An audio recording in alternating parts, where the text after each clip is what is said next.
G'day viewers, how are you? Michael here at Donald's Aussie Homestead. Today I want to talk to you about what can you do about worms. And I don't mean the little wriggly worms in the ground.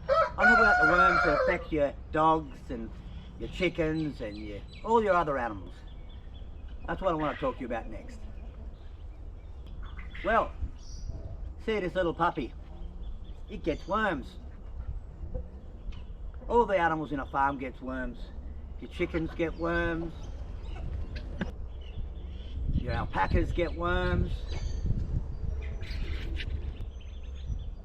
Your donkeys get worms. And even your rabbits, even if they're off the ground, get worms. A lot less, but it happens. What can you do about it? Well, that's what I want to talk to you about.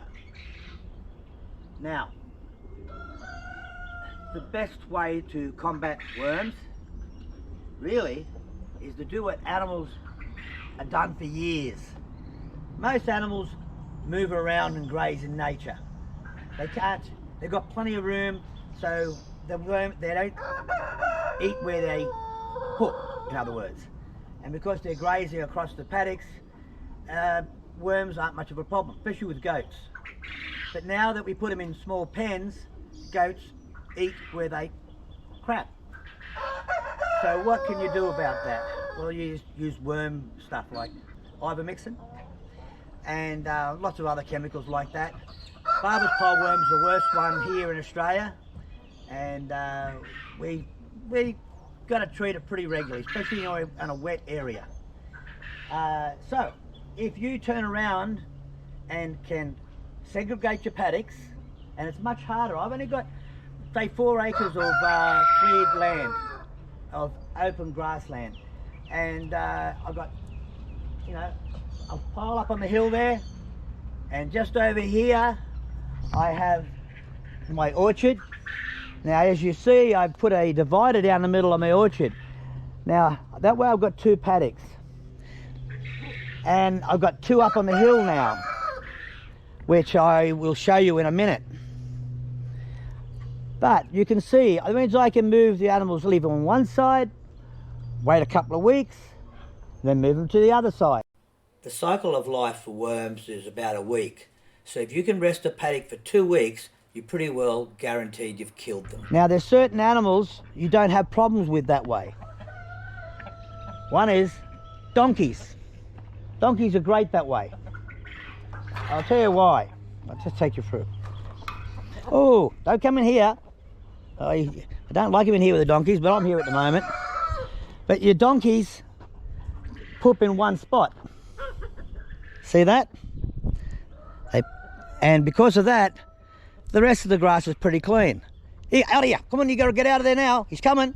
He's coming. Come on. Come on. Yeah. Come on, Zena. Out you go. Come on. Come on, Zena. Zena, quickly. Zena, out. Stop it. Shh. Shh. Get inside. So you got to learn this. What were you doing that for? Hey? You were chasing him out. You don't chase him out. Don't chase him out. They don't care about the adult ghost, but they don't think much of her. So anyway, hello. Yeah. So the other animal is alpacas. Alpacas also go in one spot. But because they're running with the goats, they get a problem with worms too. But luckily they seem to handle it better. My top paddock. I put a gate on here. This is where the water comes up and floods. But because this should just raise up slowly, when it gets full it'll start flowing across, but it should be above the fence, and if it doesn't, oh well, that's life. Runs right up the hill, Got a gate in the middle so I can drive the truck through, and I can raise up this area where I'm trying to repair bit by bit. And the very top there's another gate. The reason the gate at the top and the bottom is so that I can move the animals to a corner and move them along the fence and through. It's a lot easier that way.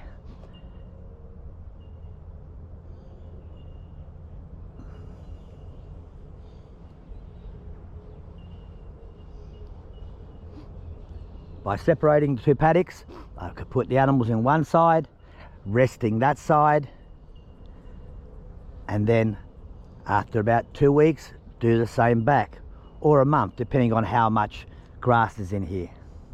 It also gives me a chance to get the grass growing in here while they're in there.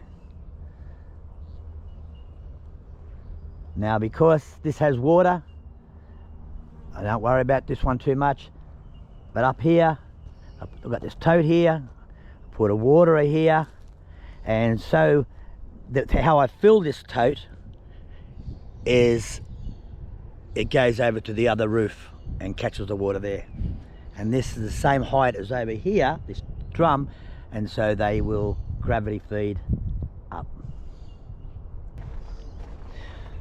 Now, rabbits also get worms. Now, if they're off the ground, like my rabbits are, on wire, the chances of worms are a lot less. They can still have a bit of feces and they can still step in it, and that I do worm my rabbits, but the problem isn't as great, because if you aren't in contact with the ground, and that's where the worms are, the problem's least of all. Now, these little fellas in here, these lovely little fellas. She's a blue harlequin. Yeah, not the greatest of not a perfect run, but they're still lovely. I had better ones before the last Khaleesi virus outbreak. And even these little things get worms. When they get to adult stage, I give them a worming syrup, and they really do pick up afterwards.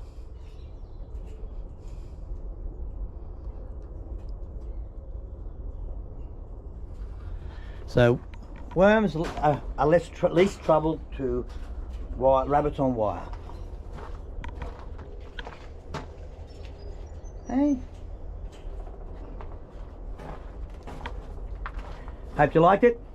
Catch you later. Bye. Oh, by the way, you ever heard the slang like says, "I see you in the arvo"? Arvo means afternoon. Just a bit of Australian slang. Thought I'd pass it on to you. Bye.